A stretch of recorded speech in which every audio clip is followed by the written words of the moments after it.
মাননীয় প্ৰধানমন্ত্ৰী নৰেন্দ্ৰ মোদী ডাঙৰীয়া আৰু মাননীয় গৃহমন্ত্ৰী অমিত শ্বাহ ডাঙৰীয়াৰ লগতে কেন্দ্ৰীয় নেতৃত্ববৃন্দ আৰু আমাৰ প্ৰতি যি আস্থা বিশ্বাস ৰাখি অসমৰ মাননীয় মুখ্যমন্ত্ৰী ডক্টৰ হিমন্ত বিশ্ব শৰ্মা ডাঙৰীয়া আৰু আমাৰ ৰাজ্যিক সভাপতি দিলীপ শইকীয়া ডাঙৰীয়াৰ লগতে সমূহ সমষ্টিবাসী আৰু আমাৰ সকলো স্তৰৰ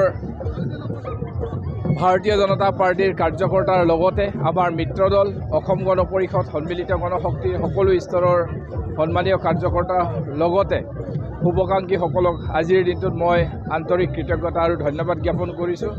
আৰু মই পুনৰ আমাৰ কেন্দ্ৰীয় নেতৃত্ববৰ্গ আৰু অসমৰ নেতৃত্ববৰ্গৰ লগতে সমষ্টিবাসী আৰু আমাৰ সকলো ভাৰতীয় জনতা পাৰ্টিৰ লগতে মিত্ৰদলৰ সকলো স্তৰৰ কাৰ্যকৰ্তাৰ লগতে শুভাকাংক্ষীলৈ মই আন্তৰিক কৃতজ্ঞতা আৰু ধন্যবাদ জ্ঞাপন কৰিছোঁ।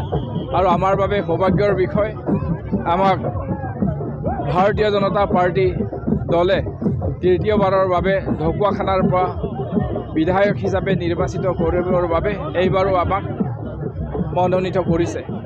সেয়ে মই আজি সকলো কাৰ্যকৰ্তা শুভাকাংক্ষীৰ লগতে সমষ্টিবাসী ৰাইজক মই আন্তৰিক শুভকামনা জ্ঞাপন কৰিছোঁ, কৃতজ্ঞতা জ্ঞাপন কৰিছোঁ।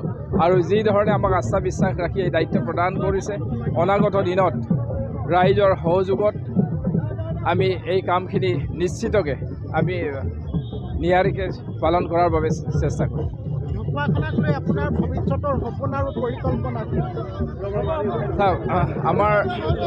আমি যোৱা 15টা বছৰ ঢকুৱাখানাখনক বিভিন্ন সমস্যাসমূহক সমাধান কৰাৰ নিমিত্তে বিভিন্ন পদক্ষেপ গ্ৰহণ কৰিছোঁ। আৰু অহা দিনত যিখিনি আমাৰ থাকি যোৱা কামখিনি আৰু বহুতো পৰিকল্পনা আছে, যাতে ঢকুৱাখানাখনক আমি অসমৰ ভিতৰতে এক আগশাৰীৰ সমষ্টিলৈ উন্নীতকৰণ কৰাৰ বাবে এইখিনি আমি অহা 5টা বছৰ ৰাইজে এইবাৰ যদি আমাক আগবঢ়াই দিয়ে, তেতিয়াহ'লে নিশ্চিতকৈ এই কামখিনি আমি বাস্তৱায়িত কৰাৰ বাবে চেষ্টা কৰিম।